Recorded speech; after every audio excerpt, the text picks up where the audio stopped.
22 अप्रैल वो काला दिन जब मासूम सैलानियों पर गोली बरसी थी, जब नाम और धन पूछकर मौत दी गई थी।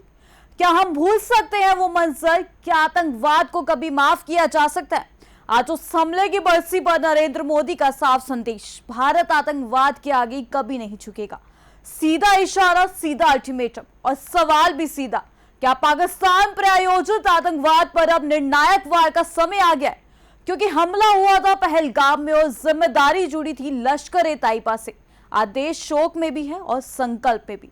तो चलिए इस वीडियो में हम आपको बताते हैं विस्तार से, लेकिन उससे पहले स्वागत है आपका RNI न्यूज पर। मैं हूं आपके साथ तमन्ना चौधरी। पिछले साल 22 अप्रैल को बेसारन वैली में एक दर्दनाक आतंकी हमला हुआ था। लश्कर ए तैयबा के आतंकियों ने घूमने आए सैलानियों को निशाना बनाया। अंधाधुंध फायरिंग और 26 निर्दोष लोगों की जान चली गई।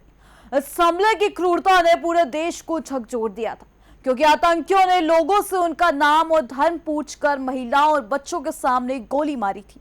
आज इस हमले की बरसी पर नरेंद्र मोदी ने मृतकों को श्रद्धांजलि देते हुए कहा, भारत आतंकवाद के आगे किसी भी रूप में नहीं झुकेगा। देखिए ये पूरी रिपोर्ट। मध्य प्रदेश की राजधानी भोपाल में मुख्यमंत्री मोहन यादव की अध्यक्षता में कैबिनेट बैठक आयोजित की गई, जिसमें राज्य के विकास और जनकल्याण से जुड़े कई महत्वपूर्ण मुद्दों पर चर्चा की गई।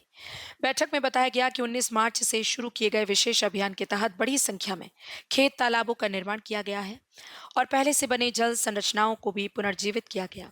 इस अभियान का उद्देश्य जल संरक्षण को बढ़ावा देना और किसानों को सिंचाई की बेहतर सुविधाएं उपलब्ध कराना है। इसके साथ ही राज्य में डिजिटल प्रक्रियाओं को तेजी से लागू किया जा रहा है। एक राज्य स्तरीय कार्यशाला का आयोजन किया गया, जिससे करीब 21% आबादी सीधे तौर पर प्रभावित हुई है। शिक्षा के क्षेत्र में भी बड़ा बदलाव देखने को मिला है, जहां 10वीं और 12वीं बोर्ड परीक्षा के परिणाम पूरी तरह से ऑनलाइन घोषित किए गए।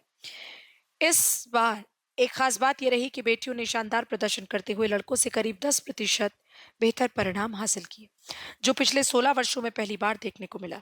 साथ ही इस बार अप्रैल में कई सप्लीमेंट्री परीक्षा नहीं हुई, जिससे छात्रों को समय पर दूसरी परीक्षाएं देने का मौका मिला।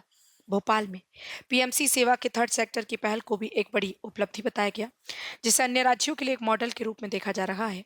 बैठक में भगवान परशुराम की जन्मस्थली के ऐतिहासिक और धार्मिक महत्व का भी उल्लेख किया गया, जो अपनी प्राकृतिक सुंदरता और 7 नदियों के संगम के लिए जानी जाती है।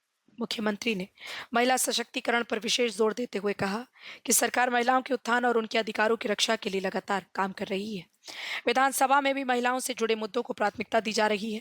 कुल मिलाकर ये कैबिनेट बैठक राज्य के समग्र विकास, डिजिटल बदलाव और महिला सशक्तिकरण की दिशा में एक महत्वपूर्ण कदम के रूप में देखी जा रही है। पहलगाम सिर्फ एक जगह नहीं, एक याद है, एक चेतावनी है कि आतंकवाद का चेहरा कितना क्रूर हो सकता है, लेकिन साथ ही एक संदेश भी है कि भारत झुकेगा नहीं, रुकेगा नहीं और आतंकवाद के खिलाफ लड़ाई जारी रहेगी। नरेंद्र मोदी के शब्दों में, आतंकवाद कभी कामयाब नहीं होगा। फिलहाल इस खबर में इतना ही। बाकी की तमाम खबर जानने के लिए जुड़े रहिए हमारे साथ RNI न्यूज पर।